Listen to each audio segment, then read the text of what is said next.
everybody. Welcome to the Bitchuation Room on a Frantastic Friday. It is not fantastic. Everything is bad and awful as always because that is the wrong timeline that we are on.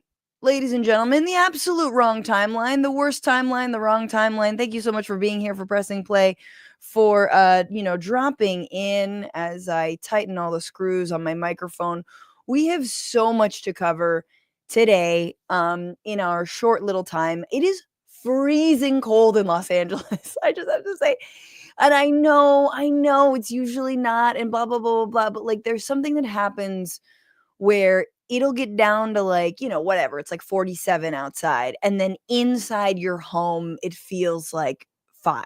You know what I'm saying? It feels so cold. And our homes were not designed for this, okay?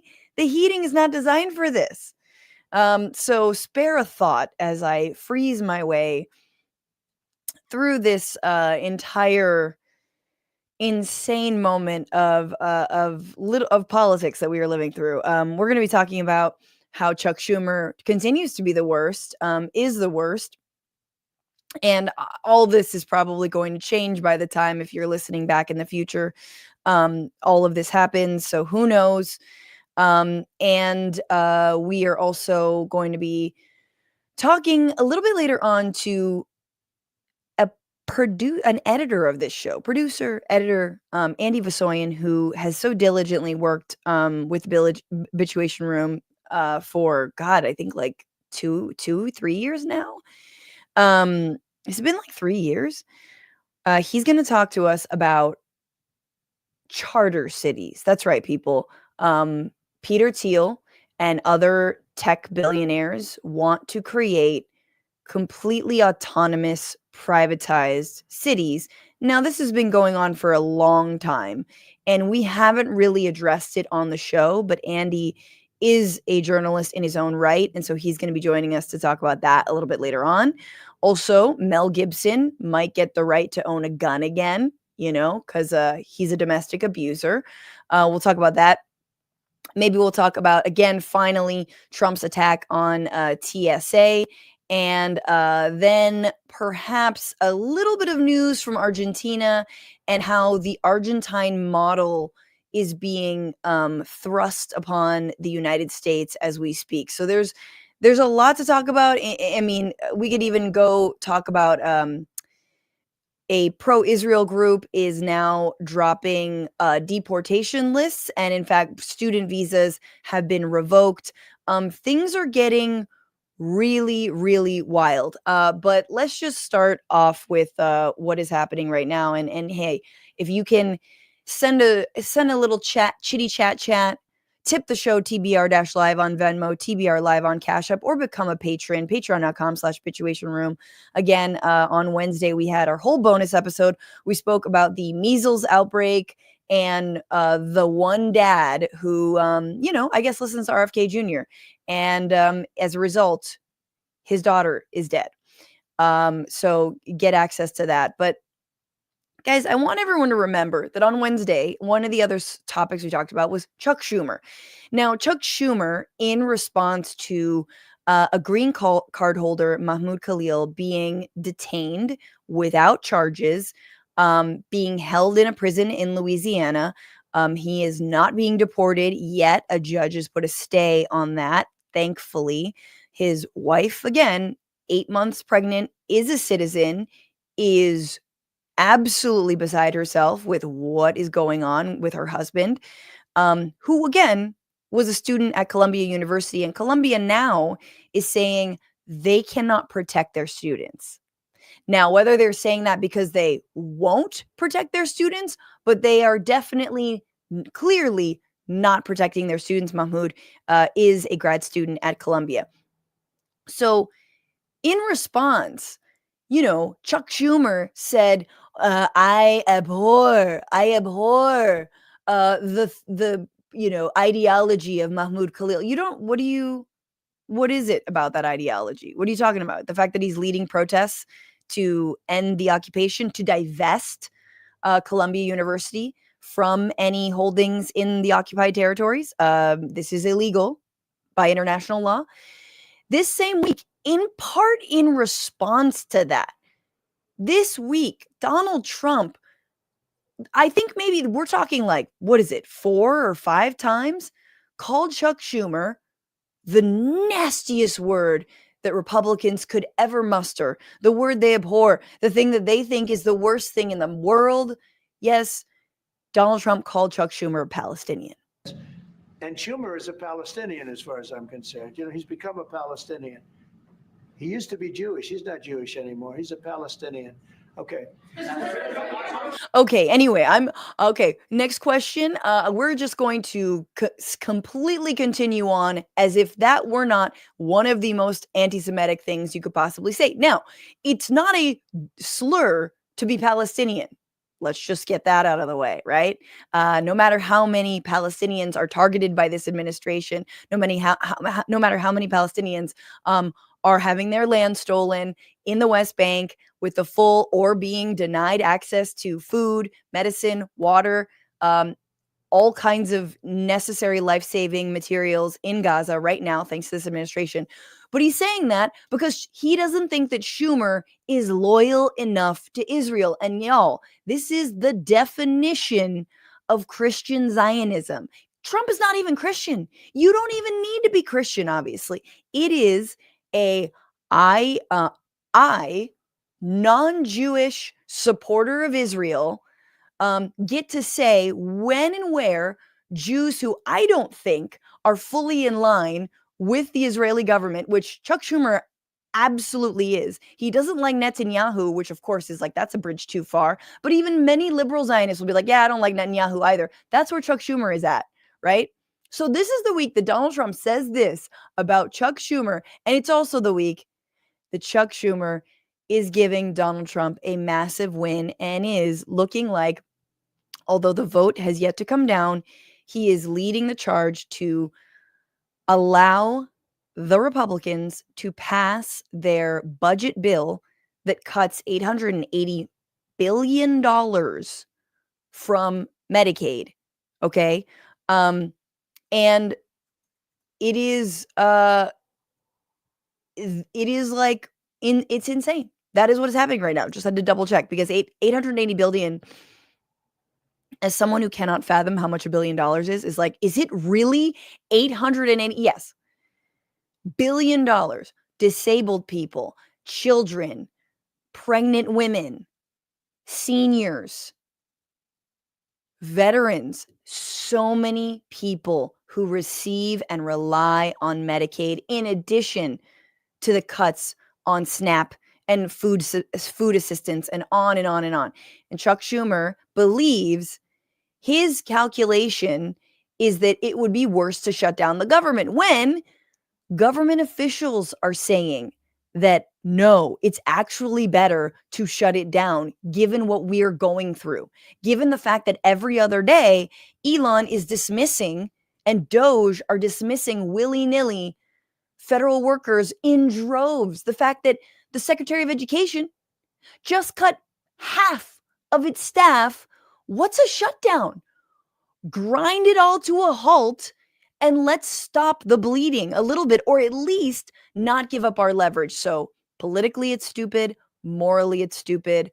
All of it is bad. And yet Schumer insists. And just a shout out to the Sunrise Movement, who are leading. If you haven't been involved in any of Sunrise, they're doing trainings. You can get involved wherever you are. I also think the term young people is very loose. If you are older, you can absolutely get involved. Sunrise was arrested this morning, I believe in the Hart Building, protesting Chuck Schumer. Chuck Schumer is selling out the people of DC and the people of this country. He's selling out working people, young people. He's not standing up. We are here in front of Chuck Schumer's office to send a clear message that young people want him to stand up. Step up or step aside. Step up. Generation doesn't say on you.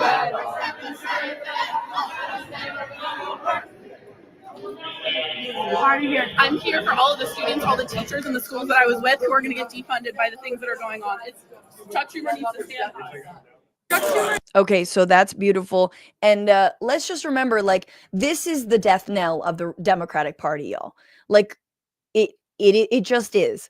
I know it's hard to hear, but it really is. This is a like mass que se vayan todos moment. We're going to talk about Argentina. Que se vayan todos was the slogan in the 2000 economic crisis when all of the political leaders were failing their people. And of course, Republicans are. But these Democrats and Schumer needs 7 others in the Democratic Party in the Senate to vote for this continuing resolution and to vote for the funding of the government under the auspices of the GOP's budget bill. Now there's like some machinations that I don't pretend to like fully understand on, like, they're using, obviously that's why we're demanding to vote no on cloture, because voting no on cloture basically means an end to debate, which makes it go through, like all these kinds of things. But basically, like, we want a filibuster proof uh Senate to say no on this bill. And again, like, there's many reasons for it. And if you needed another, I mean, let's just go obviously to AOC. You know, when this first happened, I was like, maybe, who knows? You never know how progressives or anyone in the Democratic caucus are going to respond, because sometimes they just sort of like are like, well, maybe the calculation is right, maybe things will be worse under a shutdown, and we got to listen to our party leaders. They did not do that this time around. It's not just AOC. Axios obviously has some incredible reporting about, like, not only are people not on board, specifically House Democrats are not on board with what Chuck Schumer and other Democrats are doing in the Senate, but they are now calling for AOC or someone to immediately primary Chuck Schumer and for Chuck Schumer to step down. Here's AOC on all of this. Republican extreme spending bill removes all of the guardrails and all of the accountability measures to ensure that money is being spent in the way that Congress has directed for it to be spent. This turns the federal government into a slush fund for Donald Trump and Elon Musk. It sacrifices congressional authority, and it is deeply partisan. And so to me, it is almost unthinkable why Senate Democrats would vote to hand the few pieces of leverage that we have away for free when we've been sent here to protect Social Security, protect Medicaid, and protect Medicare. Republican extreme spending. There you have it. So it's it's not only the budget bill, but they throw away their ability to negotiate and to vote in the future. It's effectively saying, yeah, no, Congress isn't a legislative body. Congress is simply just a blank check, greenlighting whatever Doggy and Donald Trump want to do. So it's bad, y'all. And again, it's not just AOC, but also the likes of Nancy Pelosi. Pelosi obviously has got to get her say in, and she did. And look, she's a see you next Tuesday, but sometimes she's a see you next Tuesday who's smart and strategic and is on the right side. She issued a statement. Donald Trump and Elon Musk have offered Congress a false choice between the government shutdown or a blank check that makes a devastating assault on the well-being of working families across America. Let's be clear. Neither is a good option for the American people, but this false choice that some are buying, i.e. Schumer, instead of fighting is unacceptable. I salute leader Hakeem Jeffries for his courageous rejection of this false choice, and I'm proud of my colleagues in the House Democratic Caucus for their overwhelming vote against the bill. I mean, when Hakeem Jeffries, the guy who's like, what leverage do we have? I don't know what leverage we have. Now there is a piece of leverage, which is voting no on this budget, no matter what, so that Republicans actually have to earn your vote. So they do not cut these desperately needed services. Which is the other thing about the government shutdown. It's like, well, what happens to, like, the Senate and Congress's, what about their healthcare? What about their salaries? What about their needs? What about their security? You know what I mean? Like, the other part about this is that these 8 or more cowards in the Senate from the Democratic side, they're also sort of voting in their own interests because the government shutdown. Oh no, that would affect me. I'm fine with the federal workers being laid off in mass. I'm fine with, children with disabilities being thrown off of their health care or being denied access to, special education. I'm fine with those programs. But me, I mean, again, like, it is so bald-faced. Like, it is so ridiculous. These people do not work for us. They don't care. Democratic senators should listen to the women. Appropriations leaders Rosa DeLaudo and Patty Murray have eloquently presented the case that we must have a better choice, a 4-week funding extension to keep government open and negotiate a bipartisan agreement. America has experienced a shutdown before, but this damaging legislation only makes it worse. So I guess there is a world where there would be a short-term funding, but it doesn't mean that they would vote yes on the whole budget bill, if that makes sense. So there's a way out of this, but it's not what Schumer wants to do at this point. And here is what Hakeem Jeffries said, and I think that's Patty Murray behind him. Is it time for new leadership in the Senate? Next question. Is it time for new leadership in the Senate? Next question. Is it time for new leadership in the Senate? Next question. I don't want to answer that. So it's just so pathetic on every single level when Nancy Pelosi has to tell you that you're doing the wrong thing. Like, you absolutely are in the wrong. Because again, Pelosi's a status quo Democrat, but she also understands leverage when it exists.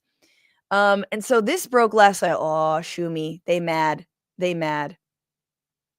By the way, Donald Trump, in the same week that he, before we get into this, in the same week that he called Chuck Schumer Palestinian, as I just said that he applauds Chuck Schumer. It took guts and courage, just like a Palestinian. He tweeted, he truthed out that he was proud of Schumer. Again. Why are there so many people who want to look like bitches, right? Why are there so many people that want to look like bitches? Gavin Newsom want to look like a bitch. Everybody want to look like a bitch right now.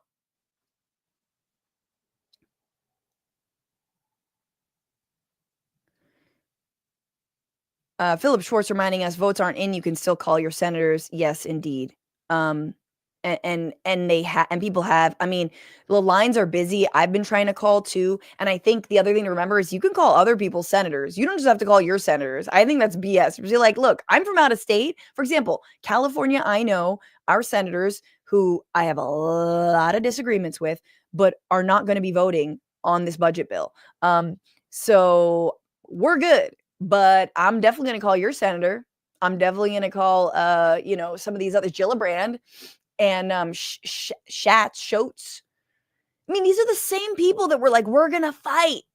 We got to stand up. And it's like, here's a moment to stand up. Here's some leverage. And I expected Democrats to actually fall more in line, but they're pissed. House lawmakers feel, let's see.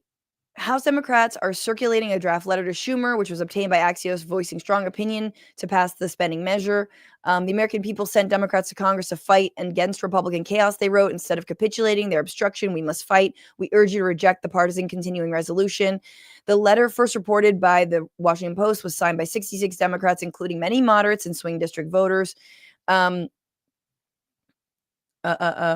This is not just the left pressuring Schumer. A lot of it is being led by former Congressional Progressive Caucus Chair Pramila Jayapal and AOC, but there are frontliners too trying to whip. Let's see.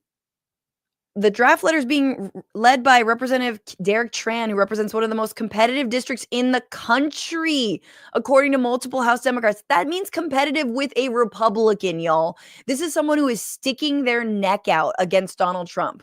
Okay, like if Derek Tran is leading this, and again, I'm sure he's a total moderate centrist, but at least he knows we cannot give up the ability for Congress to do its job.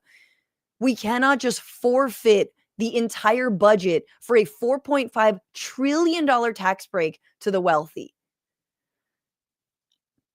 A centrist House Democrat who represents a battleground district stressed to Axios, this is, quote, not an ideological battle. I've never seen our caucus more united around an issue. Even Richie Torres is in on this. I mean, it's just wild. So people are pissed. Wait, there is a better article, and I thought that was the one that I'm sorry, guys. There's just a lot going on. But yeah, everyone is pissed.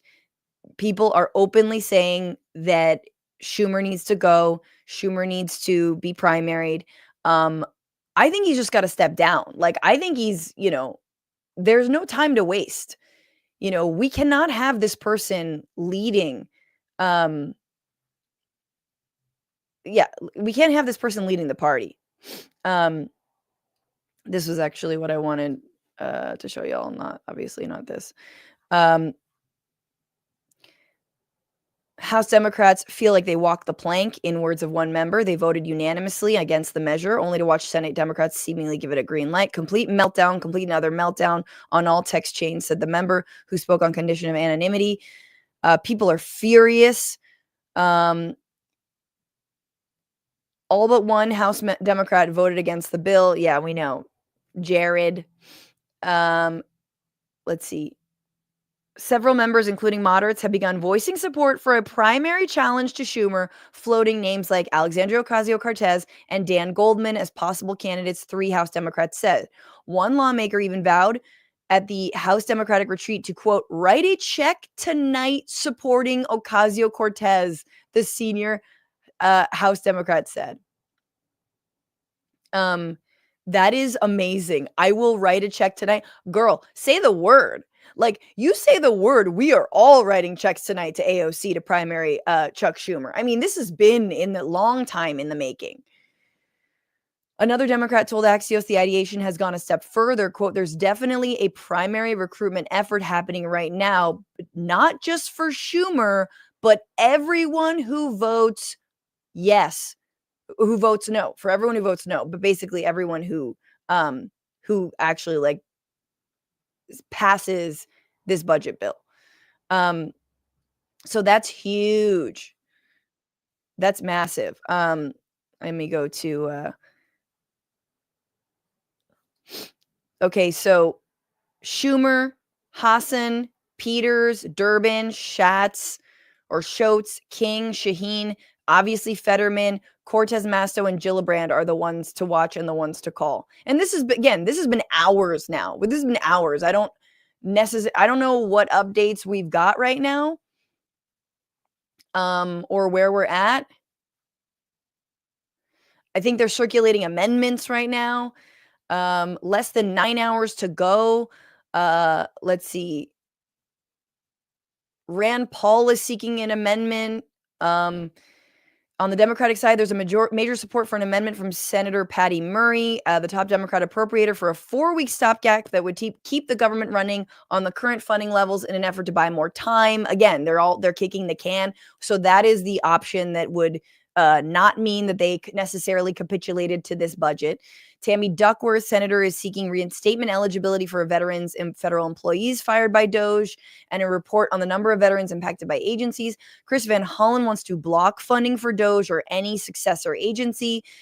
Jeff Merkley wants to limit some of the bill's rescissions, language zeroing out funding for certain groups.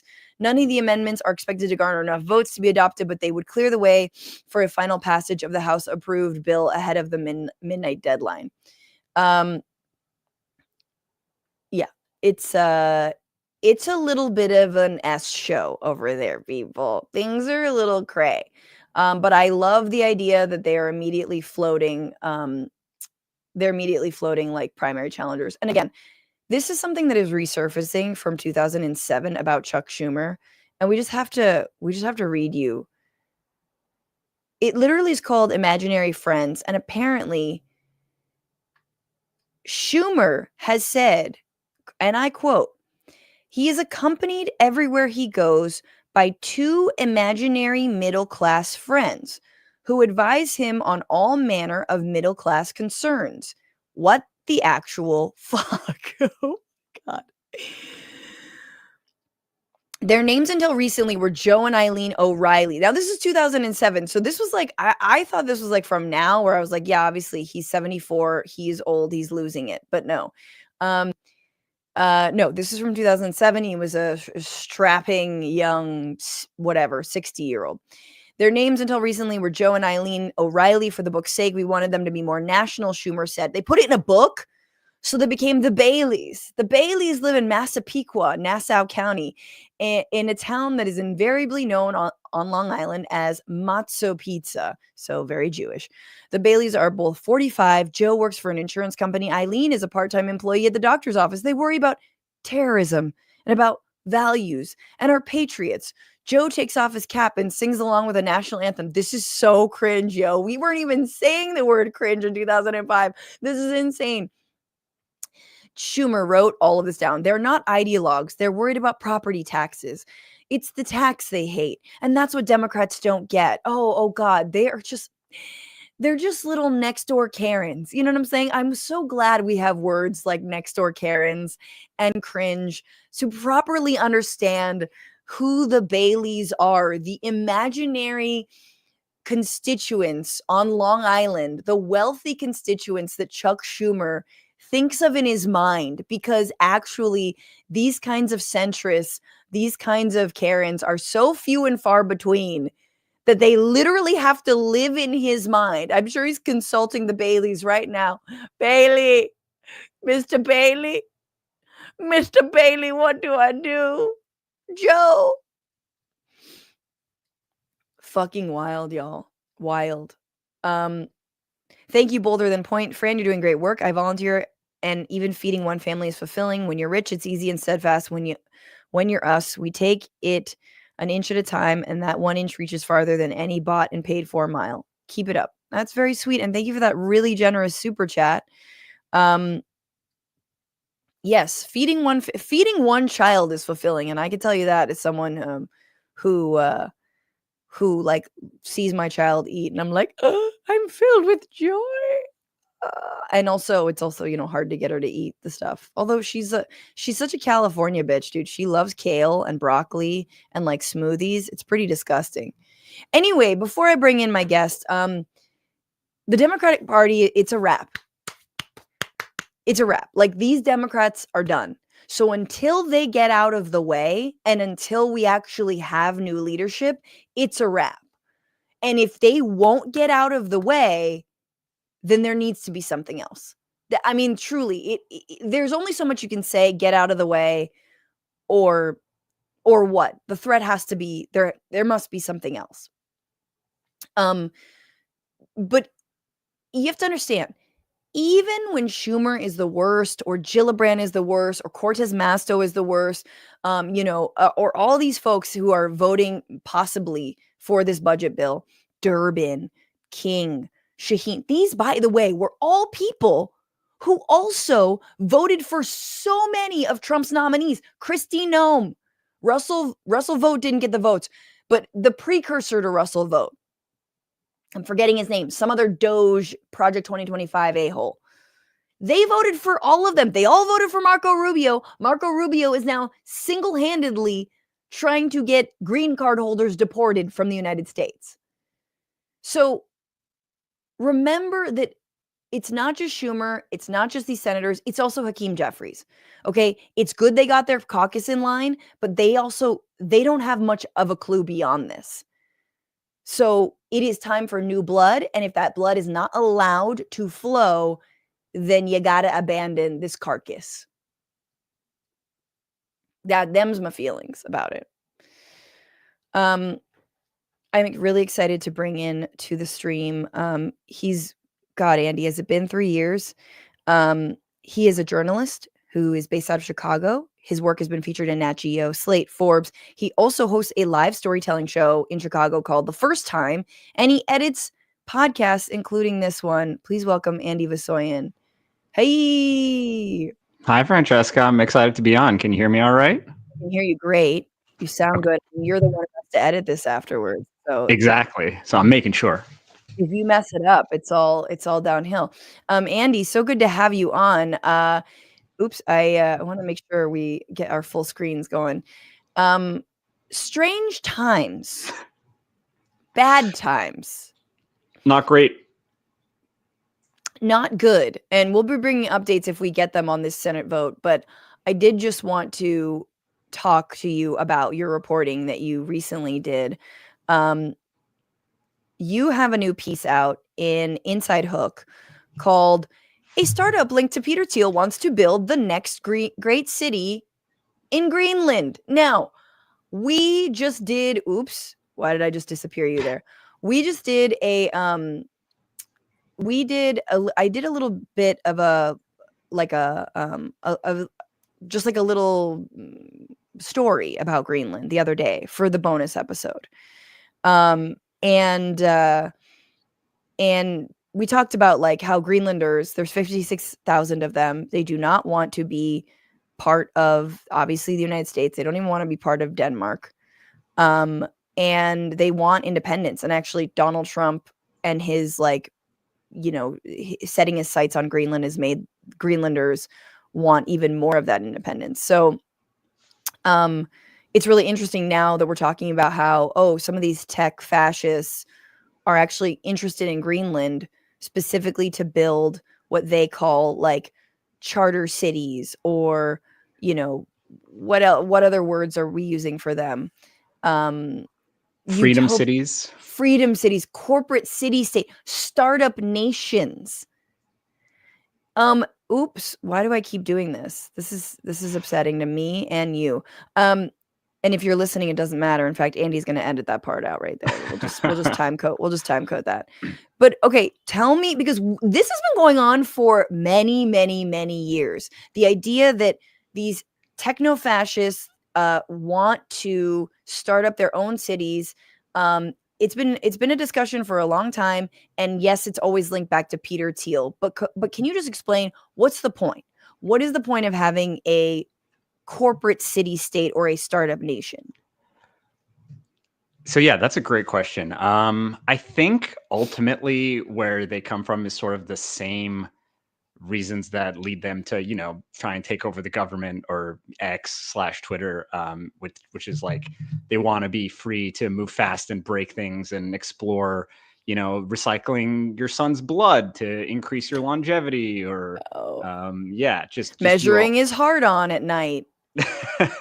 That exact, yeah. And so the history goes back a good ways. But yeah, as you said, it does always come back to Peter Thiel in some way, because he's sort of, the PayPal mafia, right? There's like a bigger sort of lore there of how they've just been messing everything up for everybody for a long time.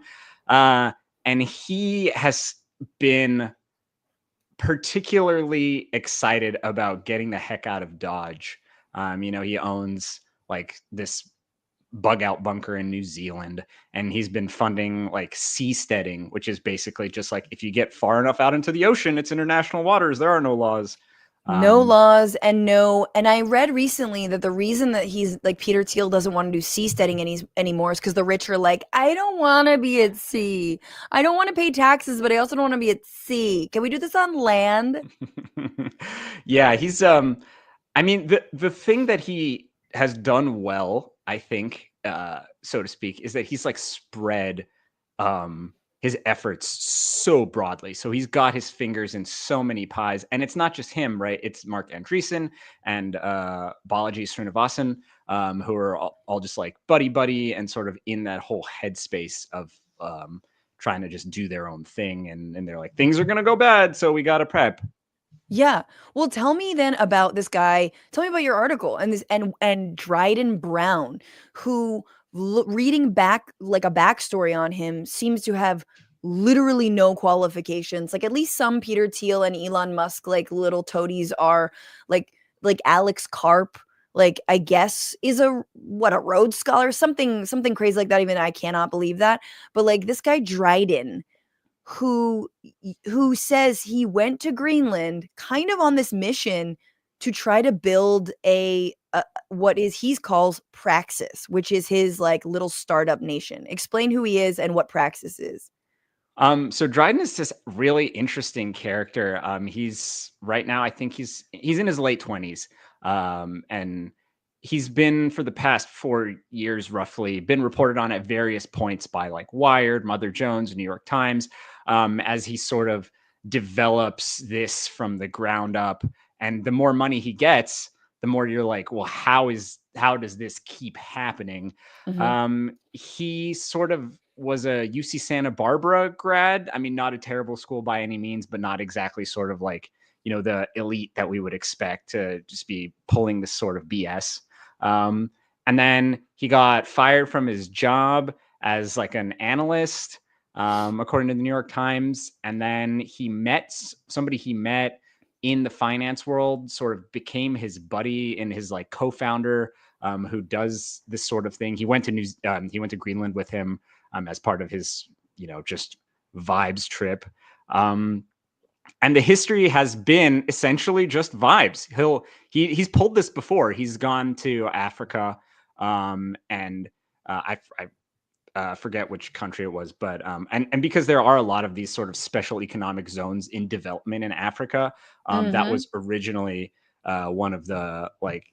He originally said Africa. He moved to the Mediterranean. Now he's in Greenland. But when he went to Africa, it's all like early Zionism. Everyone's like, oh, yeah, we're going to start our own enclave. Like, sorry to interrupt. So this is his tweet. I went to Greenland to try to buy it. Here's what happened. Oh, did it fail, my guy? And so he's already gotten $20 million of an investment to start Praxis. Again, this is like a 28-year-old kid. He wants to build this like, techno-fascist utopia or whatever it is, Praxis Nation. And you have to sign a pledge to, like, if you want to be a member of Praxis Nation, there's the pledge online. You could sign it right now, except that there's a wait list, so he claims. Jesus. So wait, I just wanted to go to this part of your article because as part of Praxis's declaration of assent, they write, as the warrior kings once sought the sacred grail, so too shall we build an empire where the true power flows from heroic courage and alignment with the divine order. What the fuck? Brown's description of Praxis builds on these pseudo-mythical themes, you write. Praxian architecture would be hero futurism with their first city on Earth, a stepping stone to expanding Mars for their, quote, empire, network empire. Jesus Christ, just go to Mars already. So I guess what I want to ask you is also like, it's not just that it is free of taxes and free of government, any kind of government control, as if Doge is not already doing that for them, in a very, again, the Curtis Yarvin, we should just have a king who is a corporate CEO, run everything. But it also sounds like really Christian nationalists, really white nationalists, really creepy. Like, what do you know of the way that Thiel and Praxis and other organizations, because I want to ask you about Prospera, like what's their sort of cultural ethos, if you will? Yeah, so I guess going a little bit further back, there's Pronomos Capital, which is basically the Thiel's funding arm for this sort of thing, and so it's involved with a lot of these things. But Thiel, I mean, has been sort of a Westaboo, I guess, if for lack of a better word. He's like obsessed with the concept of the West, and he's got a lot of these like Lord of the Rings themed companies or startups that he's involved in, and I'm sure Tolkien is rolling over in his grave right now. But yeah, so there's this concept of like the West and the hero, and that also ties into this sort of Catholic nationalism that I mean, because it is a little Catholic for Dryden. He like talks a lot about like the church coming back and sort of like having a purpose, and like what's that mean, like which way Western man. He's sort of really in that ethos. And some of these, like you said, some of these zones are just like, I just want the money, right? There's I think it's called Lagos Free City in Lagos, and the Nigerian government has just said like, just do what you're gonna do, and there's not really an ethos there of assent or anything like that. Versus this, he's just like, yeah, we're heroes. You guys are just NPCs, and we're building it. get on board or get stuffed. But unlike so there's Pronomos. So what's the link that Praxis has? Is it Pronomos Capital? Is that Yes. Mm-hmm. Pronomos Capital is usually the one that sort of gets them off the ground, and then they have to sort of fend for themselves to a certain extent, find other people to sort of bring money in. A lot of it's like crypto stuff, and or like, what's that online betting site that like lets you bet on anything? Those guys who are also tied to Thiel eventually. So Polymarket? Yeah, Polymarket. Right. A lot of them are eventually tied back together, so it's sort of like the same guys funding the same guys. And Praxis has like 525 million on tap from their last round. Now, obviously, wow, they don't have it in the bank just yet, right? Like it sort of invests in tranches and stuff like that. But theoretically, they could just do it with that much money. But they don't have a. I mean, they're looking at Greenland. How serious is that? I mean, do we know? Because you also sent me some background on this. Do we know whether like the Greenland bid is linked to any of these ideas to build a utopic, like, cryptocurrency funded, like nation state? Do they have the ear of Donald Trump? So Praxis is sort of one of the weirder ones. They've been like, they were kind of the first ones to pivot because they don't actually have a nation state, versus Prospera like actually exists in Honduras. And they're sort of in this like legal battle with the government as to whether or not they can exist. Okay, timeout. Prospera, by the way, y'all, according to Andy wrote about this. Prospera was started by, what is it, the great grandson of Milton Friedman, kind of the godfather of, like laissez-faire economics and the invisible hand of the market, the Chicago boys, all of this free market BS. Not quite a libertarian, but like definitely, or maybe he really was ultimately. He did not really believe that the nation had any role to play, that like government had any role to play. But anyway, so this is his grandson started Prospera, and they do, as you mentioned, have physical places in, is it Honduras and Nigeria? Mm-hmm. And some of these, like the one in Nigeria, is built into special economic zones that the government sort of sets up as just like, tariff-free ports, duty-free stuff, much lax, like very lax regulations, sort of do your own thing, but please give us your money kind of situation. And then within that, they're sort of parceling this Lagos Free City out to be like, well, hey, we'll sell you this parcel, do what you want.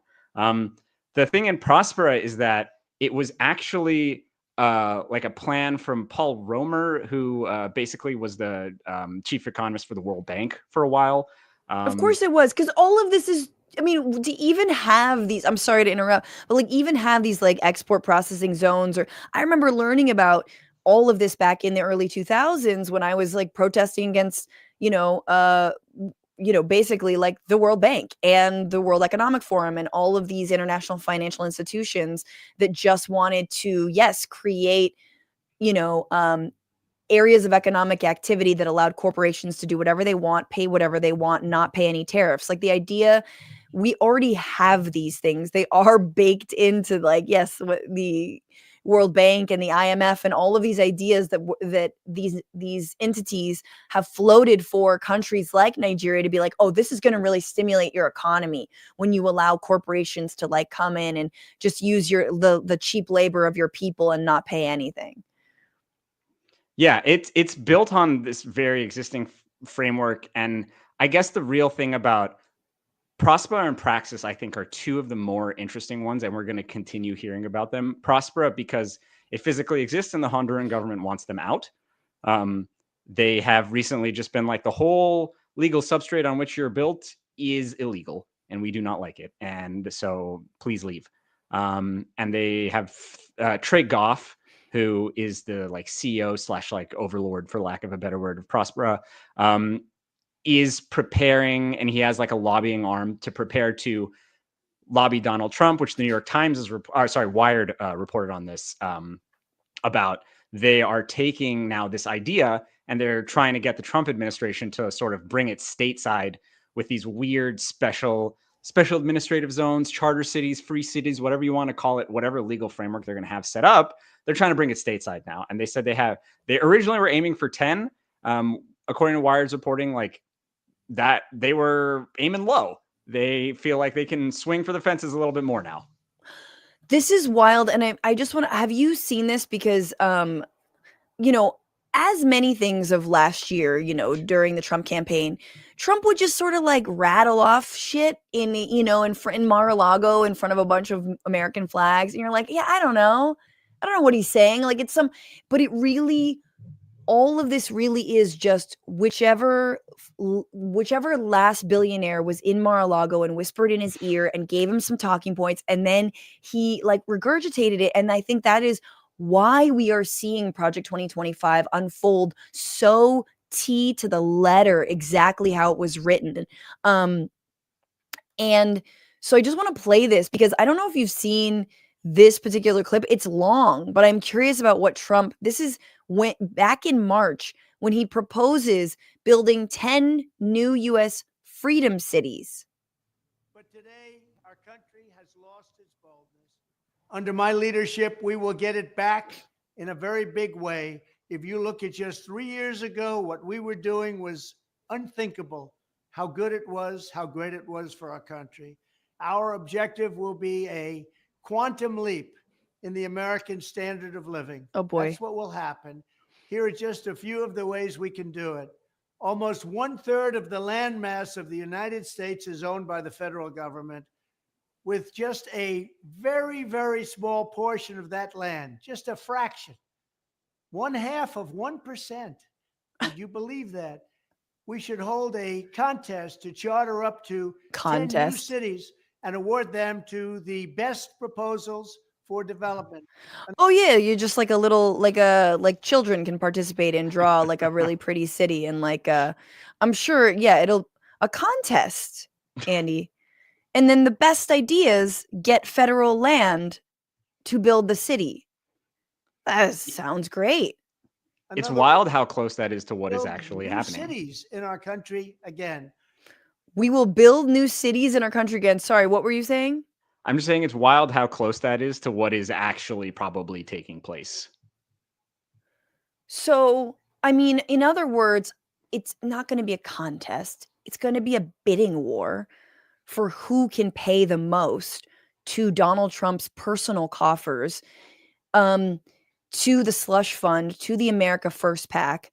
So, and I didn't know, because like I know there is. Do you know there is like a group of techies trying to do this to part of Sonoma County, and I can't remember the name of the city that they're doing this to, but the locals are fired up. Maybe someone in the chat knows. But the problem's always been like, look, there's people there.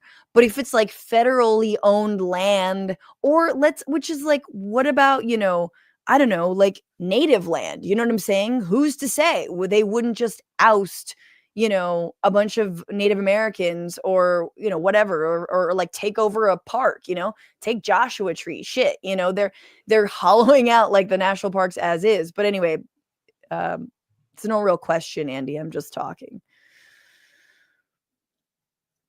Sorry, something that is interesting that you sort of touched on as a joke is like, oh yeah, like, you know, if there's nobody there, kind of it's because no one wants to live there, right? Like it's some sort of like, you know, harsh landscape, you know, some desert stuff, but part of what the meme is with Praxis is that they want to go to this very unforgiving place in Greenland, and not just them, some of the other ones, but like they're sort of like, I'll just use them as an example. They want to go and sort of invite terraforming companies, you know, like these hydroponic companies, like that. One of the big things is like nuclear power. Like, yeah, we don't have regulations and we're going to need power. Oh my God. Oh my God. I swear to God, if Elon or his ilk start getting into like nuclear shit, we are so fucked. Like physically, like it's one thing for, you know, these SpaceX launches to erupt and to like fail. But when they start going like, no, we're just gonna like privatize nuclear warheads and nuclear power so that anyone can like develop whatever the fuck, so many people will die. So you're right. Yes, not only yourself, but others have been lobbying Trump around the idea of doing these startup nations, these deregulated cities, again, as if Lee Zeldin of the EPA didn't just completely gut the EPA. I mean, the Clean Air Act is just gone. And the Clean Water Act, both of them effectively, like, it's just gone. There's no more ability to regulate anything, but RFK Jr. is gonna step in. I wanted to ask you, because Praxis is also trying to win over people kind of through like a party life influencerdom angle. Like, they have been like, have they been like starting parties in like Lower Manhattan and through something called, what is it? Dime Square.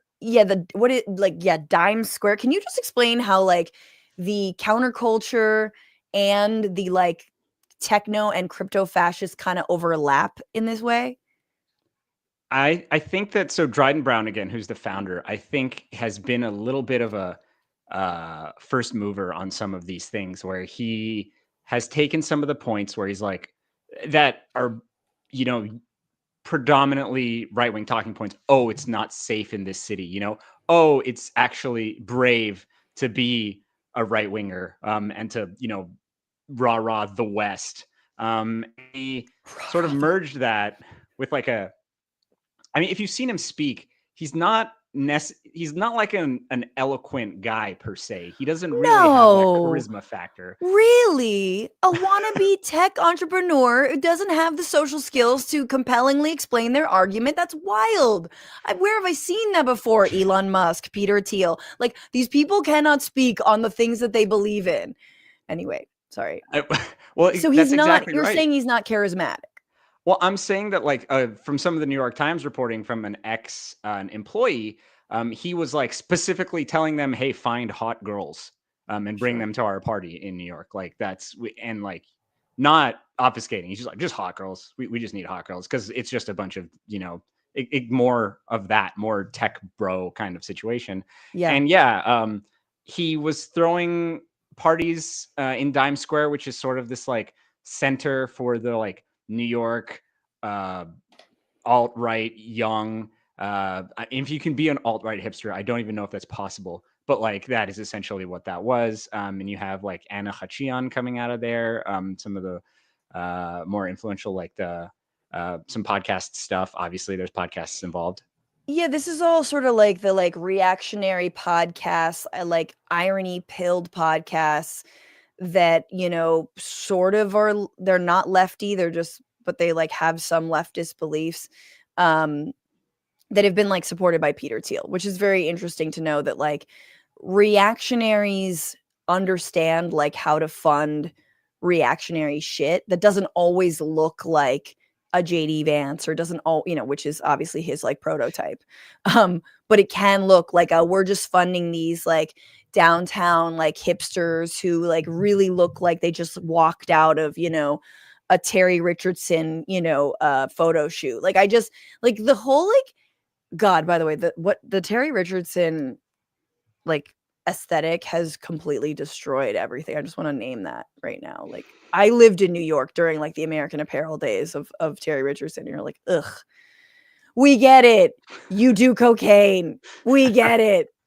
You've got money to burn. Charlie XCX kind of got in trouble online for sort of name dropping one of the Dime Square influencers as well. She's like, "Oh, you're my buddy. We've done lines together." And I think that bringing it back to Praxis is like, you know, if he can get a Charlie XCX, you know, like Kamala is Brat moment for Yes. Praxis, that would be a coup for him. I don't think that that's coming anytime soon. I don't think anything is coming anytime soon. I like, on this specific one, Prospera is already built. And so there is a platform, and they're lobbying. They have said that they will try and get the American government involved if Honduras tries to kick them off their island, which is Roatan. And because Trey Goff is part of this Freedom Cities coalition, which again partly funded by Pronomos, which again funded by Thiel, is getting access to Trump. that could reasonably happen. And so Prospera is one to watch on the sort of downswing, because I don't think the Honduran government is really keen on letting them stay. Right. And Praxis is sort of one to watch on the upswing, because they're like the Gen Z. They're like the new hotness, so to speak, Right. of these startup city memes. This is Prospera, by the way, y'all. I don't know where this is, but again, it's not enough that gated communities already exist. It's not enough that there are enclaves of very, very wealthy expats who live in countries like Honduras and have armored guards and whatnot. These are very, unequal, countries. A lot of poverty. I mean, even the rich people there live like that. You have to be like, no, no, no. I want to. It's not enough to have, in El Salvador, right? Like, whole enclaves that just use or try to just use cryptocurrency, or to go to Puerto Rico, like the Jake and Logan Paul brothers, the Paul brothers, who are like, we're just gonna go and we're gonna, obliterate the real estate and whatnot, and we're gonna jack up prices, and we're just gonna, like, it's not enough to do that. These folks want to completely take over an entire territory and have nothing to do with the local government or any kind of rule of law or economic law. It's that, and as Praxis has shown, they're sort of offering people something to believe in, as nebulous and silly goose as it is. Like, a lot of these founders sort of liken themselves to the founding fathers a lot of the time, and that is kind of, I mean, it's bonkers for a lot of reasons, but like they're sort of like, yeah, believe in us. We're building this thing for you to do. Can I just in case you needed any more sort of evidence that this guy Dryden is full of it, and how shady these kinds of cities, these utopic cities, startup cities are, there are connections to both Sam Bankman-Fried, obviously, crypto scammer currently serving time, but who is pleading with Donald Trump for, a pardon or to be released, and who I'm sure this will happen. And Martin Shkreli, pharma bro, overcharged, by the whatever hundreds of thousands for basic meds. What is their connection to these kinds of ideas? Because they're actually pretty direct. Isn't Martin Shkreli part of Praxis? Isn't he like a member? If he has signed up, I am so excited to look into that. I'm not aware right now. I cannot speak to Mr. Shkreli and his crazy life. I wish I knew more about that. I'm gonna dive in, but it doesn't seem far, right? Like, these sort of things tend to sort of snowball in the same circles, because there's only so many people who have the money and are sort of tuned in. And this is sort of a very online situation also, right? Yeah. Like, it's not, you're not necessarily getting, like, I don't know, your average like oil exec rolling up to Times Square. So many of these dudes, and not enough hot girls. Let's get some hot girls up in here.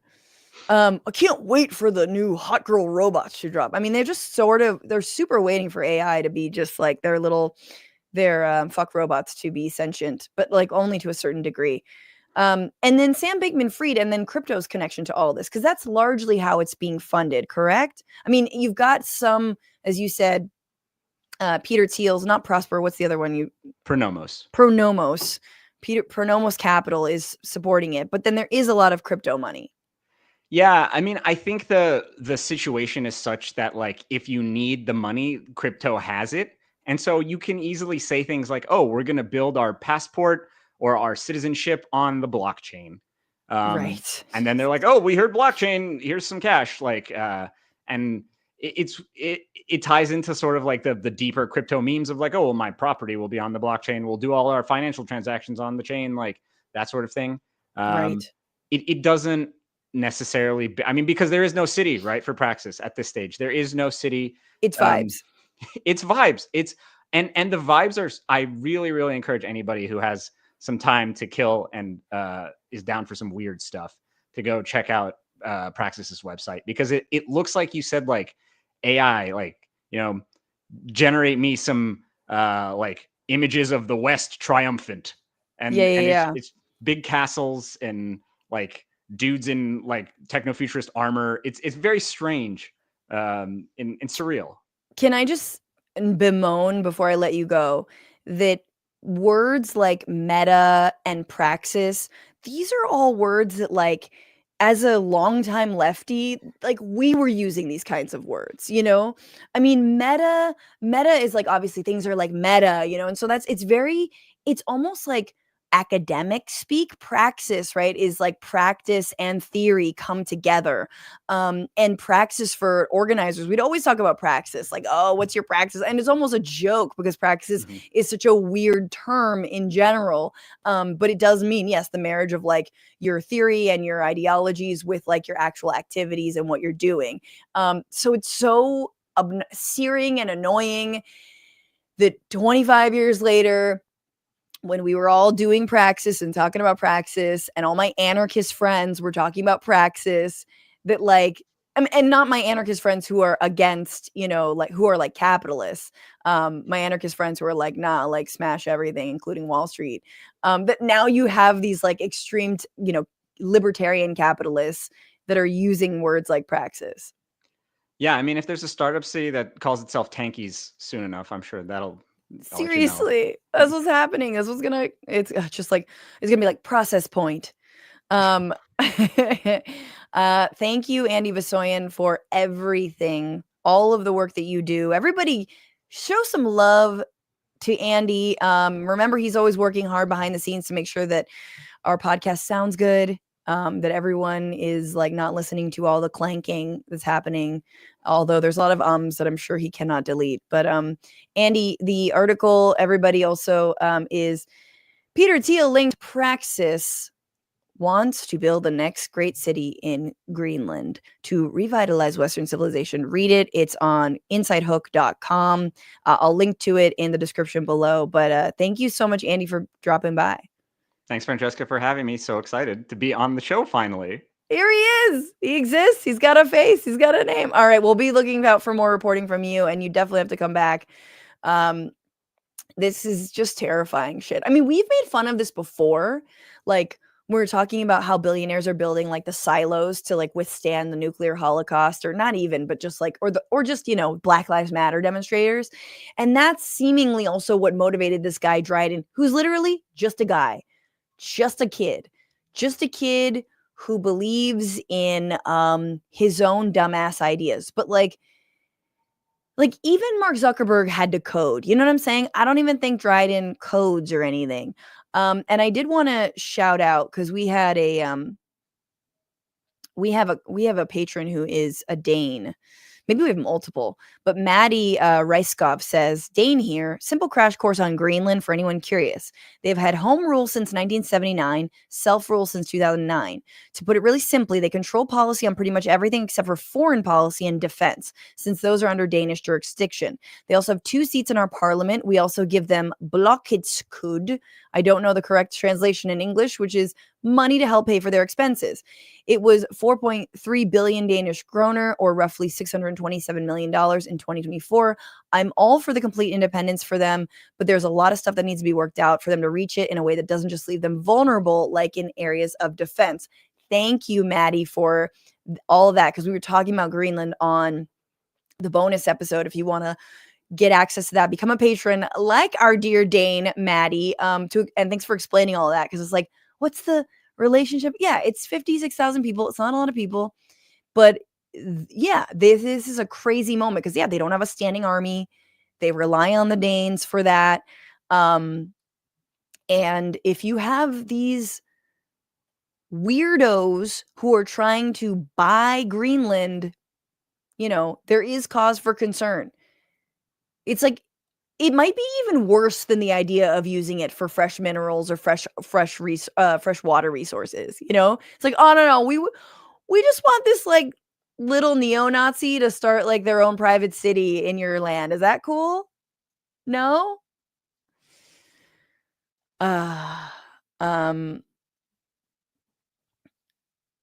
Thank you so much, everyone who's been. We got a lot more to get to today. Oh boy. Albert Hugh says, for everyone's info, Cuck Schumer is doing a book tour next week. Let's tell him what we think about his latest betrayal. Indeed. And Southpaw News giving us the news that yeah, so the budget passed. Senate votes to Jesus Christ, you guys. Senate said to advance bill to avert shutdown. Enough Republicans. This is updated a few minutes ago. They're voting to advance a Republican written stopgap spending bill to avert a government shutdown at midnight, with enough Democrats joining Chuck Schumer of New York in voting with Republicans to push it past any filibuster by his own party. I cannot believe they're fucking doing this. They need 8 Democrats to join them. Okay. We need to get some more. New York Times is not doing what it needs to do right now.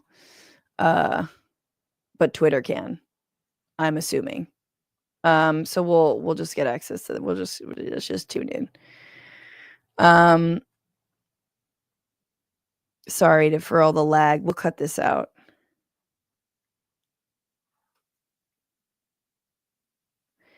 Yeah, Senate votes to advance House-passed GOP-crafted government funding bill into a final passage vote. Okay, so there's going to be a final passage vote.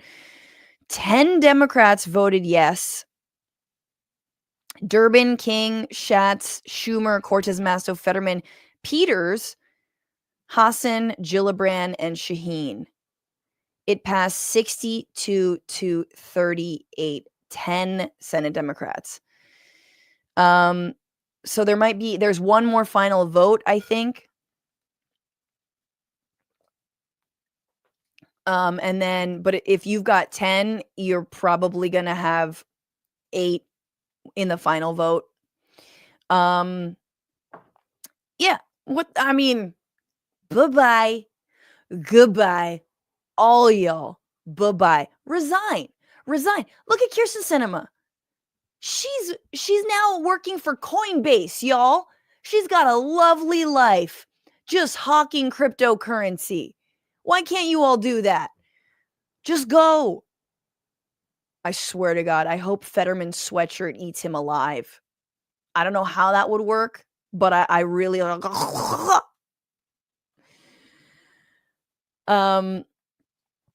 we'll stay on this for just yeah, you guys. So they're advancing it. Nina Turner obviously calling for everyone to face primary. Yeah, no, they're done. They're done. Goodbye. You couldn't risk a shutdown of the government. We've been here before. They're already shutting down the government. You're giving them now the legislative recourse to do exactly what they're doing. You're just giving them you're giving them a green light. You're giving them a blank check. Federal workers want you to shut it down. They've never said that before, but look, again, you and I are not senators. We don't understand what it is to hold millions of people's fates in our hands. We're not one of the 100 people in the most undemocratic body there ever was. Yes, gerrymandering is fucked in the Congress, but let's be honest, there is no more undemocratic vestige than the Senate. There just isn't. It is the worst. It is the most undemocratic body in our so-called democracy. Yes, collaborators, losers. But Jana Pender, yes, Schumer is aroused. Hopefully. Well, he's aroused now. I mean, he has to keep on paying for his arousal. His Cialis meds come through. He can't shut down the government. Otherwise, we might not get access to them. Anyway, I can't with all this. Just, you keep calling them. But let this be a wake-up call, y'all. Let this be a moment. Let it radicalize you. Let it make you understand we all have to get into this fight. Nobody has our backs. There is a crisis of legitimacy. There is a crisis in the opposition. They don't even want to be the opposition. And we are facing multiple attacks on, they defunded the DOE this week, you guys. I can't even scream anymore. I did want to talk briefly about 3 things: Mel Gibson, Argentina, and Israel. Sadly, they're not all linked, but this week was the week of massive crackdowns on Americans, on citizens, on people who are speaking out for Palestinians and who are Palestinian. And specifically, this is the week where the State Department and Donald Trump decided that it was okay to arrest and detain on no charges a lawful green card holder who is married to a citizen for participating in a protest at Columbia University, and the week where Columbia University has not been able to stand up for them. And now immigration officials are arresting not just 1, but 2 more people who participated in pro-Palestinian protests at Columbia. Specifically, they are people with student visas. Federal immigration authorities arrested second person who participated in pro-Palestinian protests at Columbia University. They've revoked the visa of another student, Leka Cordia, a Palestinian from the West Bank. Of course, they're all going to be Palestinian, right? But I mean, let's remember that some Jews feel unsafe, feel unsafe. But yeah, let's have DHS arrest people with their 8-month pregnant wives next to them, mostly Palestinians. Let's just remember, not that Palestinians also have not been in the crosshairs of vigilante violence. The 6-year-old outside of Chicago who was murdered, the young kid student wearing a keffiyeh in Vermont, I believe, who was paralyzed after being shot at from someone who saw that he was wearing a keffiyeh. Palestinian from the West Bank was arrested by immigration officers for overstaying her student visa.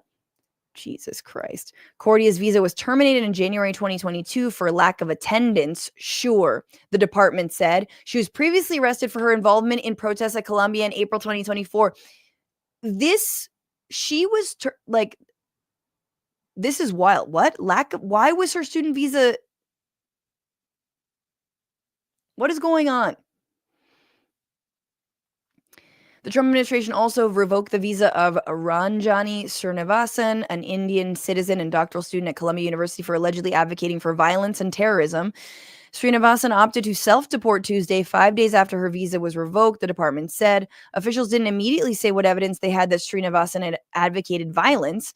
In recent days, Trump administration officials have used those terms to describe people who criticize Israel's military action in Gaza. Obviously, Columbia University campus has been thrust into chaos following the arrest of Mahmoud Khalil. And yeah, this is we knew this was going to be happening. Rubio said the administration would keep looking for people with student visas whom they wouldn't have let into this country had we known they were going to do what they have done. Now, again, as I just read, it seems like the Palestinian Leka, like her visa expired or was terminated for lack of attendance. I don't know. I have no updates on that, so I will not speak on that.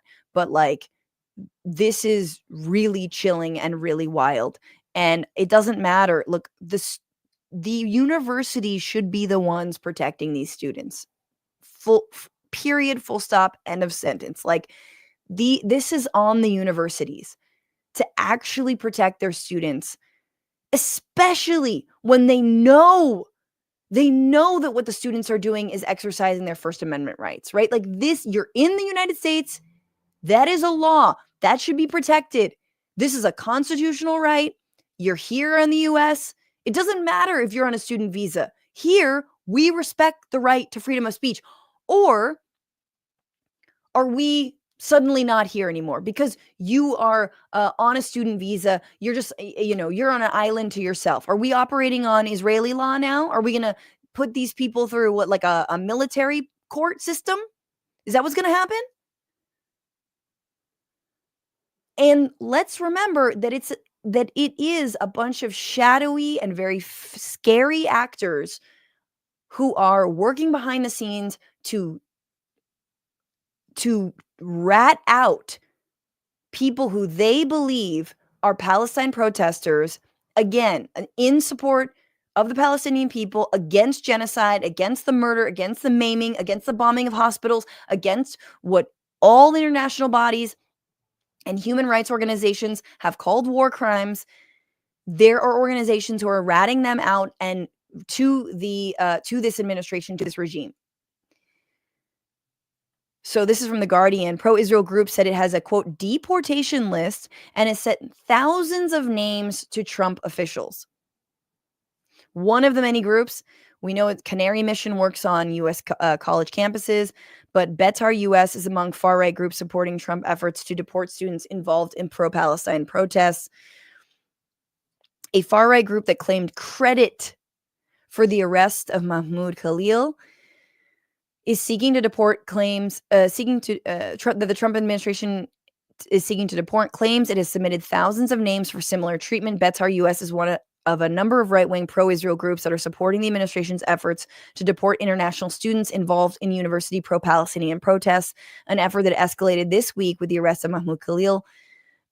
This week, Donald Trump said Khalil's arrest was just the first of many to come, and Betar U.S. quickly claimed credit on social media for providing Khalil's name to the government. Betar, which has been labeled an extremist group by the ADL. The ADL, which also has condemned Mahmoud Khalil. The ADL, which is super Zionist, super pro-Israel. If you say anything, they are the first to, sadly, the ADL, which should be an organization that talks about anti-Semitism, separate from any criticism of Israel. We should have watchdog organizations that tell us about real anti-Semites, the likes of whom were storming the Capitol on January 6th and wearing Holocaust denial sweatshirts, the likes of whom are on Twitter right now trolling people with Holocaust denial memes and all kinds of heinous things, the kinds of groypers that love Donald Trump and Elon Musk, the kinds of people like Elon Musk who are throwing up Heil Hitler salutes, and Steve Bannon who are doing it, right? Those are the places, those are the anti-Semites we should actually be focusing on. But the ADL, again, historically hasn't, and even for the ADL, Betar is too far. They warn that the effort would extend beyond immigrants. Expect naturalized citizens to start being picked up within the month, the group posted on X. The group has compiled a so-called deportations list, naming individuals it believes are in the U.S. on visas and have participated in pro-Palestinian protests, claiming these individuals, quote, terrorize America. A Betar spokesperson, Daniel Levy, said in a statement to The Guardian that Betar submitted thousands of names as to, imagine, admitting this. This guy is like, oh, yeah, we did it. They submitted thousands of names of students and faculty they believe to be on visas from institutions like Columbia. These are the same groups that have gotten students, not just students on visas, y'all. That's just who they're targeting because it's easier to target them. But people have lost jobs. Students have been suspended. These are 17 and 18-year-olds, you guys. 17 and 18-year-olds have lost jobs, have been suspended, have had their faces and names and addresses and phone numbers plastered up onto billboards outside of their universities. Okay, they've, again, and it doesn't stop here. It keeps on going. Okay, it's come for many, many, many people. It ranges from hardcore right-wingers who support Israel and liberal Zionists who support Israel, that just think that if you support Palestinians or you don't want, a genocide to continue, that you should be doxxed and you should lose your job and you should lose your platform and you support Hamas.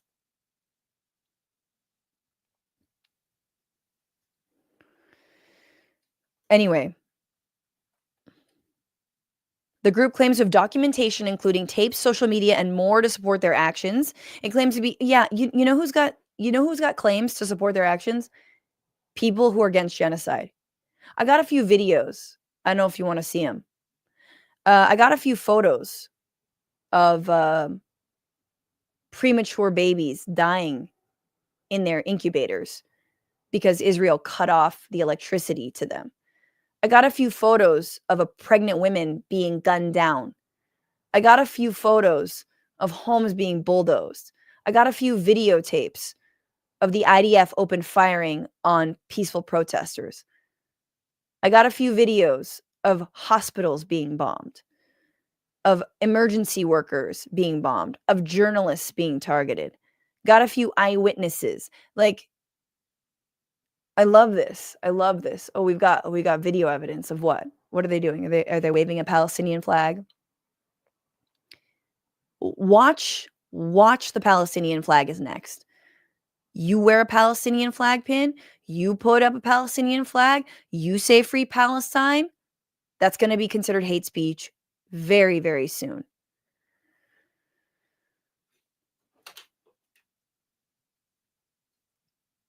It is on all of us, but especially, and thank God for the brave and beautiful Jewish activists who have been leading this fight.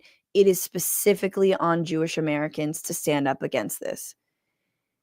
It is specifically, and it is on little turds like Chuck Schumer, who when he stands up or says, I don't think, maybe Netanyahu's not a good guy, he gets called a Palestinian to say, I don't mind being called a Palestinian because that is not a slur.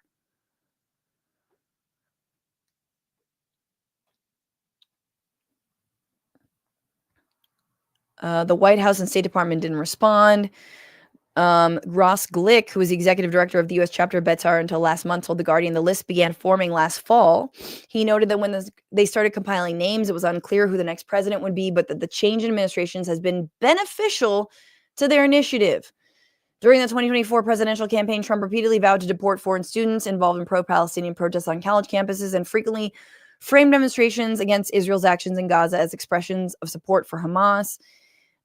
Last week, again, they reported that they were going to use AI to identify foreign students for deportation. The arrest of Khalil last week, who served as the lead negotiator for the Gaza Solidarity Encampment at Columbia University, aligned with Trump's executive order.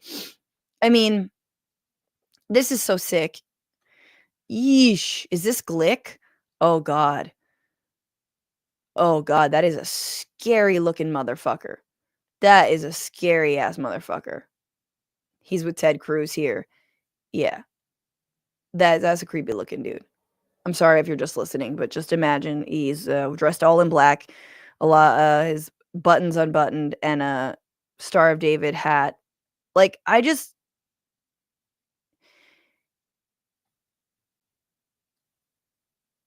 Listen to Bad Hasbara for all the analysis. Listen to my interviews with Naomi Klein. Read Naomi Klein's most recent book, Doppelganger, if you want to just understand like where this aesthetic really originates from. It is creepy. Yeah.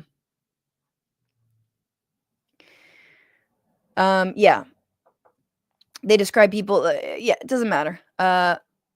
Sorry. Pro-Israel social media accounts, including that of Shai Davidai, a vocal assistant professor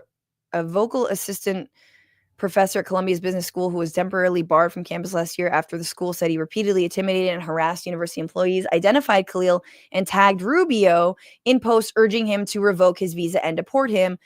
The video of Khalil that was circulated was first posted on by Canary Mission, an online database that publishes the names and personal information of people it considers to be anti-Israel or anti-Semitic, focusing mainly on those at universities across the U.S. When Khalil was arrested, Canary Mission said that it was delighted that our exposure of Mahmoud Khalil's hatred has led to such deserved consequences, and adding that more Columbia news is on the way. This is on Columbia University. This is on their board of trustees. This is on all the alumni. This is on everyone to stand up for these students. They cannot allow a fascist authoritarian regime to run roughshod over their rights, over their students, to politicize this. And they've been paving the way again. As I've said this for a year now, that it is on these universities who have acquiesced to the right-wing framing that somehow anti-genocide demonstrators are anti-Semitic, okay? With literally no evidence. They did not harm pro-Israel groups. In fact, over here in UCLA, pro-Israel groups beat the crap out of those who were demonstrating and those who were at the encampment at UCLA. What did the cops do? What did the UCLA campus police do? They stood by and watched. I'm sorry, where are all the Palestinian protesters and all the pro-Palestine protesters beating up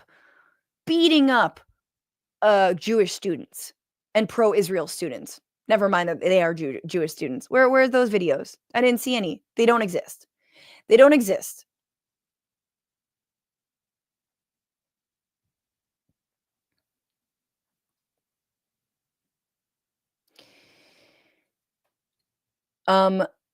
You know, the last thing I'll say on this is I last night on America Unhinged, we spoke to the wonderful Representative Summer Lee, and she said something about, you know, proportional accountability. And I do think that the greatest amount of accountability here relies and rests on the Democratic Party, on those who would take money from the Israel lobby, and on college administrators and boards of trustees who are throwing their students under the bus. I want to name that number 1, 2, 3, right? But I also want to name that those of us rightfully incensed by the amount of bloodshed and the genocide happening, that the argument that there is nothing worse than this, that it doesn't get worse, it always gets worse, guys. It always gets worse. And as someone who took a lot of flack and still does take flack, you just check my Instagram. Libs hate me because they think I didn't vote for Kamala. Lefties hate me because they think I voted for Kamala. While universities did not do enough to support their students, Joe Biden was also not talking about deporting those who had student visas. So these are small shades of gray, of distinction. It is hard to hear, especially as we see Democrats completely folding over. And it's not to say we cannot do better in the future with our elected leaders. Butcher Biden laid it all on the line for his boy Bibi Netanyahu, who never, ever was going to love him back and always wanted Donald Trump in there. But when it comes to wielding our votes defensively, I will always stand on the side of doing that. Okay? You cannot X yourself out of this equation. You cannot do that. And if you know enough, and I'm not saying, first of all, the reason that Kamala lost was because people did not feel like she was like fighting for them. And the genocide had a lot to do with it. So I'm not saying that like your average voter is going to get excited or like, you know, but for those who pay attention to politics, for those of you who like maybe you're the go-to person in your family, in your community, or even on social media, again, it does get worse. It is worse. This amount of crackdown on free speech is not something that Biden was going to weaponize the DHS to do. The pieces were there. Don't get me wrong. All the anti-Semitism bills that Democrats voted for, including AOC, these are all pieces. But all it takes, and Democrats love to do this, they love to build. They do it all, but they don't light the match, right? And then a Republican comes in and they light the match, and the fucking, you know, the lighter fluid fueled little house of cards that the Democrats helped build, you know, is aflame. I do not dispute that. But it is it's like, good God, we really need to understand that even though we are small, the left does have a role to play, and we cannot flatten some of these shades of difference between some of these candidates. That's all I'm going to say before people get mad at me even more.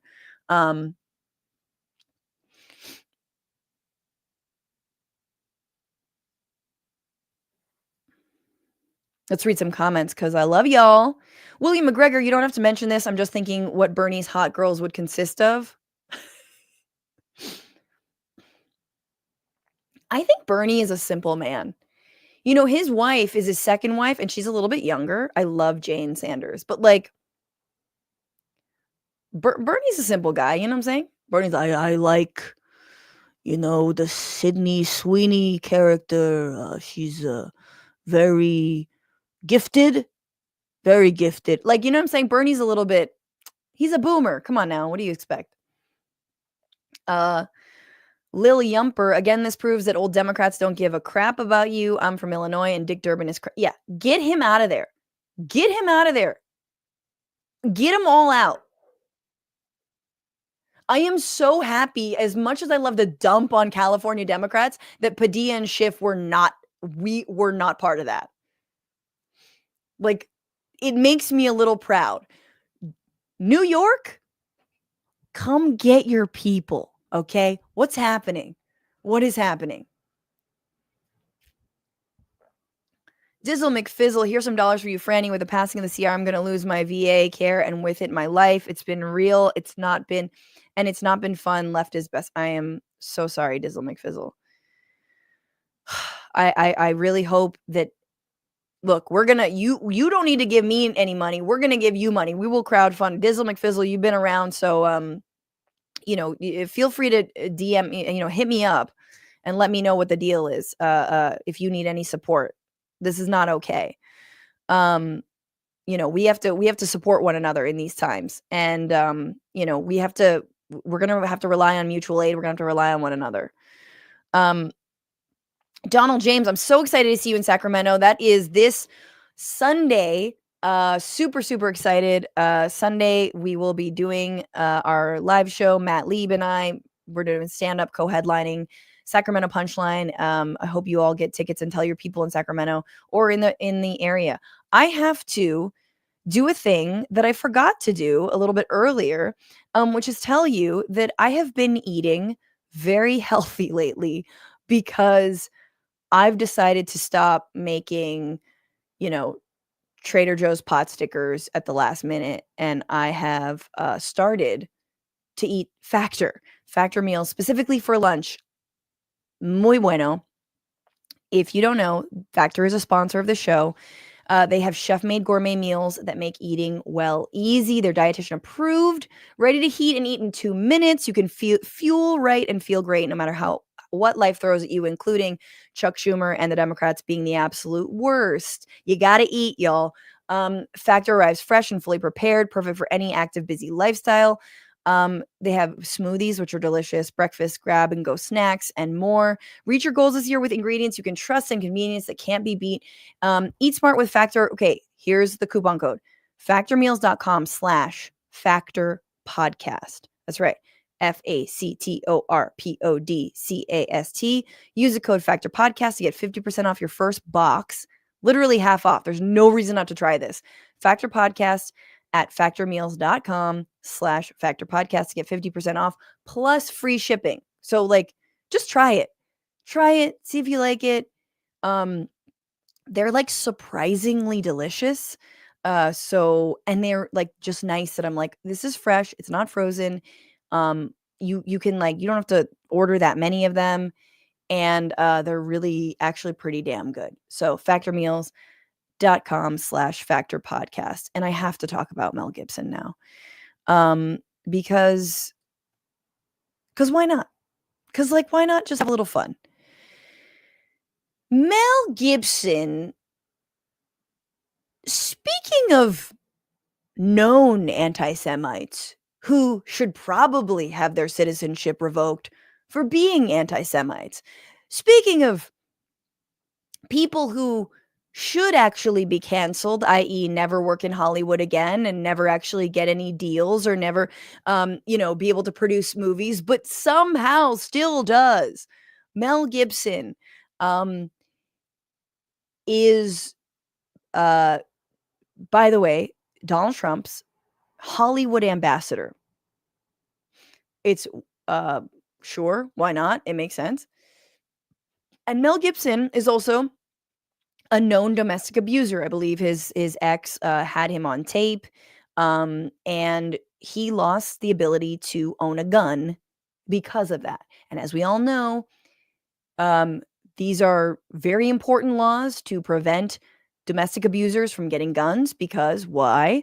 Domestic abusers kill their wives or their girlfriends or their partners, whomever, right?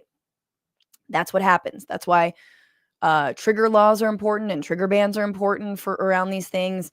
It's why the girlfriend, the gun show, the girlfriend loophole or whatever it was, where people who weren't technically married were still able to get guns, even though they had histories of domestic violence. But Joe Biden helped close that girlfriend loophole. This is according to Salon. There could be no better poster boy than Mel Gibson for the wisdom of red flag laws, which allow the state, not trigger laws, red flag laws, which allow the state to remove guns from people in a mental health crisis or who are an active threat to the community.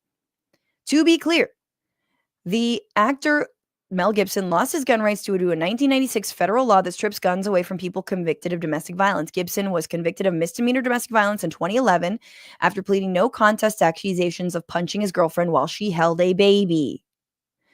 Yet Donald Trump's administration reportedly forced out a pardon attorney for the Justice Department because she refused to restore Gibson's gun rights. Quote, "This is dangerous. This isn't political. This is a safety issue," Elizabeth Oyer told the New York Times, which first reported her firing. And I wanted to go to Caitlin Collins on CNN explaining what happened. I was asked to write a memo to the Attorney General recommending that these 9 individuals get this relief that she was interested in granting to some deserving Americans. And when the memo came back to me, the comment was, please add Mel Gibson to this recommendation. Who asked you to add Mel Gibson? An official in the office of the Deputy Attorney General who is running this project on the day-to-day instructed me that Mel Gibson should be added to the memo. Do you know the name of that person? Could you share it with us? It's one of the associate deputy attorney generals. There are several in the office, and I don't want to call anyone out by name, but there are, is email traffic between me and a number of individuals in the Deputy Attorney General's office about this issue. And the request was made, and I responded that I was unable to fulfill the request because I did not have enough information about Mr. Gibson to be able to recommend that, given his history of domestic violence, he should receive his gun rights back.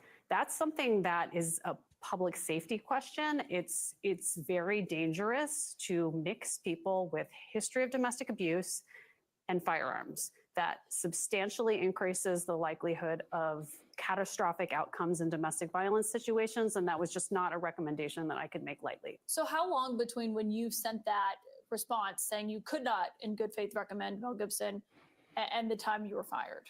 It all unfolded very quickly. I was asked to add him to my recommendation on Thursday evening, and I did not sleep at all Thursday night because I understood that the consequence of not fulfilling this request was likely that I would no longer even be in these conversations.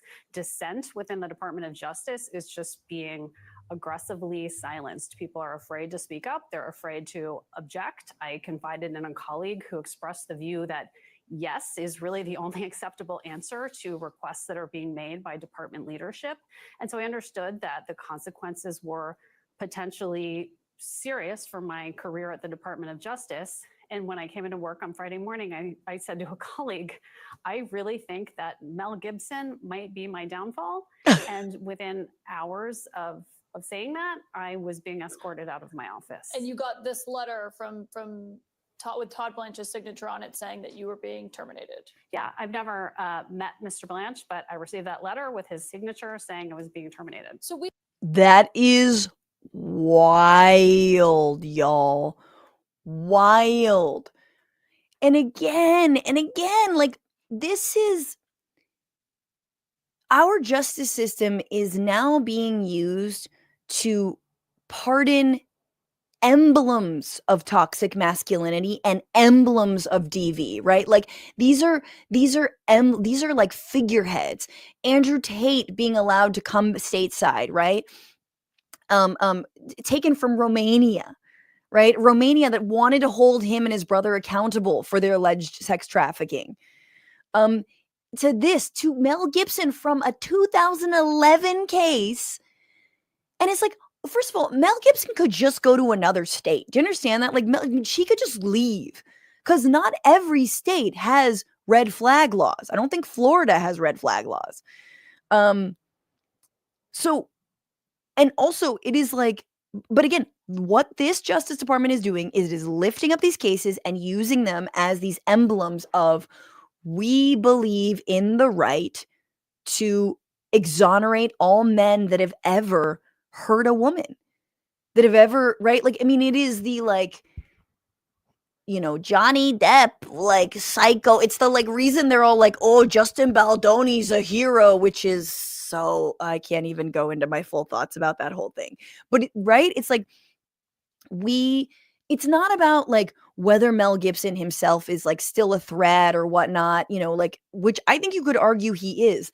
And it's not just about, like, they wouldn't do this for anybody, you know, they wouldn't just do this, you know, for anyone who's like, oh, I have a red flag law against me. Could I have a gun? No, you're not Mel Gibson. But it is about sending a message that it's okay to beat women, that it's okay to have guns and use those guns to then threaten those women. That's literally all this is. And that's fucking crazy that she lost her job because of it. Yes, 81% of Republicans believe that guns, wife beaters should not have guns.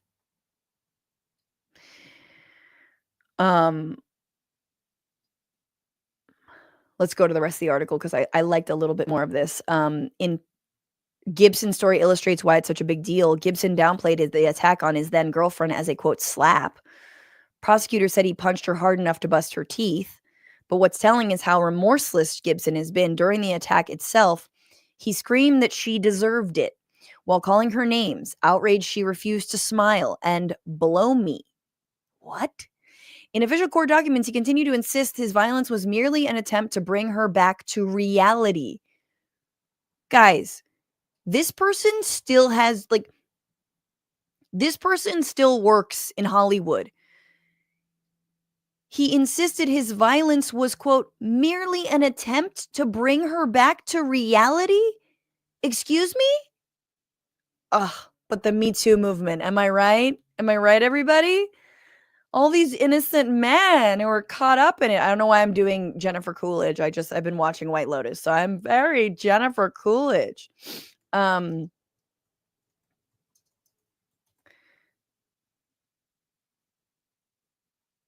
Let's see. Also, he like, let's remember that, like, that he went on a whole anti-Semitic tirade after being arrested for, I think it was drunk driving. Let's just go back for that to that. Because, you know, now that we're talking about anti-Semitism, and here is Trump's ambassador to Hollywood who wants to get his gun rights restored. This was in 2006. He was arrested in the early hours after he was found driving his Lexus along the Pacific Coast Highway while drunk. 3/4 full bottle of tequila wrapped in a brown paper bag found on the floor. He was booked on suspicion of driving under the influence and released on a $5,000 bail. He became belligerent as he tried to run away from police. The report said Gibson blurted out a barrage of anti-Semitic remarks about effing Jews. Gibson yelled out, "The Jews are responsible for all the wars in the world." Gibson then asked, "Are you a Jew?" Amazing. Amazing.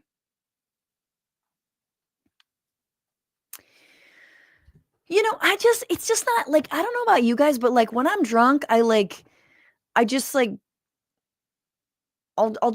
you know, go on, like, weird side quests to, like, go dancing or, like, somehow usually when I get drunk, I'm like, how do I get more liquor? I mean, like, really drunk. You know, when you're, like, partying and shit, I'll be like, I need to get more. It's like, you don't need to get more, but I gotta get more. Like, that's, or like, I'm gonna, you know, I'm gonna sing us. I haven't like gotten like drunk like that. I haven't partied in a really long time, but usually it's like I'm gonna, sing a Cardi B song and sing all the words, if you know what I mean. Like that's me drunk, which I guess maybe could be a Mel Gibson like move. TBD on that. Anywho, just a normal day in the Trump regime, resuscitating the most heinous people and heralding them. The anti-Semites, the wife beaters, the evils. God, what a show it's been. It's been a long, long show. We have so much to talk about still, though. I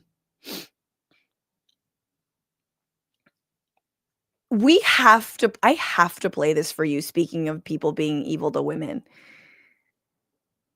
JD Vance, I think he was on the floor of, where is he, guys? He's giving a speech. I think he's on the floor of the Senate. I think he was giving a speech earlier today. Because they nominated a deputy secretary of defense, I believe. And JD Vance says this about his wife, Usha. This is so bizarre. I think she's doing a great job as Second Lady of the United States, and I'm so proud to have her back by my side. And here's the thing, because the cameras are all on, anything that I say, no matter how crazy, Usha has to smile and laugh and celebrate it. What? So he's at the Kennedy Center, by the way, and he was heartily booed before that. We'll go to that in a second. But he's saying that ha ha ha, Usha just has to smile because the cameras are on. Like, girl, get out. This is your get out moment. What are you doing? You got kids. Like, this is so pathetic. She's just got to smile. So what does she do when the cameras aren't on? Is she not happy? Does she cry? Does she curse you? Does she cower? Is she like, what's going on at home, my guy? You think it's funny that she has to smile for the cameras? I think she's doing a great job as Second Lady of the United States, and I'm so proud to have her back by my side. And here's the thing, because the cameras are all on, anything that I say, no matter how crazy, Usha has to smile and laugh and celebrate it. Ew. And he's not even reading his teleprompters. I know what it looks like when he's reading his prompters. He's not doing that. So gross. So creepy. But okay, so for a palate cleanse, in case you wanted to know what people thought about him, here he is at the Kennedy Center when I think his name is announced.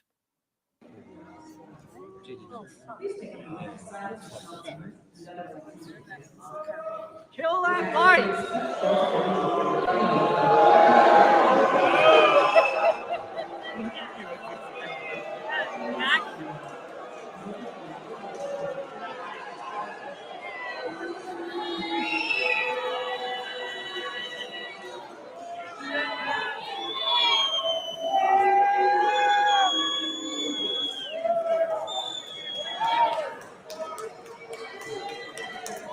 Yeah, man, you can't enjoy the symphony in peace at the Kennedy Center. You're trying to strong arm the entire institution, firing folks and just appoint. I mean, I'm sure Mel is going to be the head of it.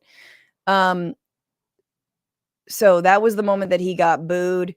I think that was last night. I can't imagine that was the same place. So the speech was at a different spot. My bad, y'all. That was at a different spot.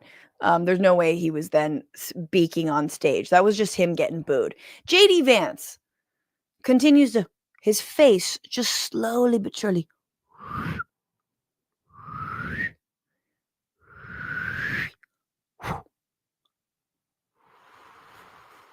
Just floating. My favorite JD Vance memes are the ones that are like, it's like a little too big. Just a little big.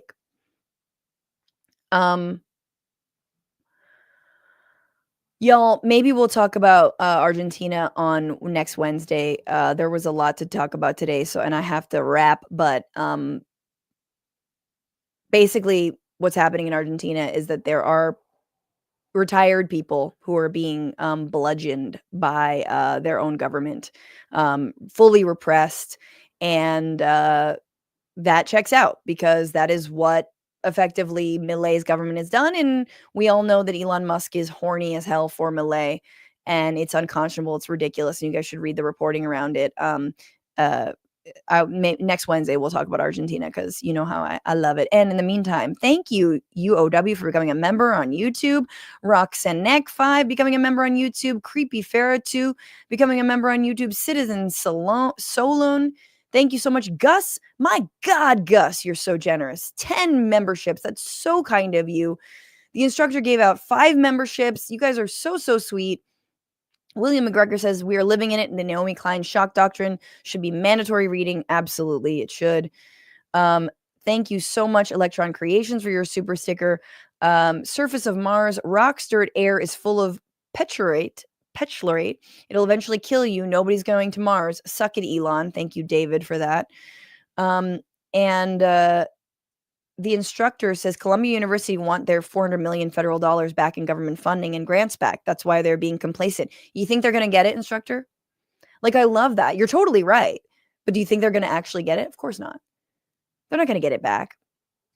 Because no matter how much you capitulate to the authoritarians, they're just going to take, you give them an inch, they'll take a mile. That is how it works. Omega Shenron Dragon, we should consider shipping Mel back to Australia since he used to mention his upbringing there. Maybe be attacked by wildlife will humble him. Yes, a wombat on fentanyl, I can imagine. Franny, what's your favorite coffee shop in Sacramento and why is it Temple? Thank you for all you do. I will go there now. I will go there on Monday morning. I'll see you at Temple if it's close to where I'm staying. Thank y'all so much. Thank you over on Twitch to Frank Morningtree, just another day in a shit world. Rainus SG, Hammer the C1G. Thank you so much for subscribing and all the good things. And remember, you can support the show. Patreon.com/Bitchuation Room is my personal pref. So many perks, so many reasons to join. And until Tuesday, we have another jam-packed show. Take care of yourselves, guys. Fight the power, fuck the patriarchy, free Palestine, and don't just bitch about it. Be about it. Bye. Bye.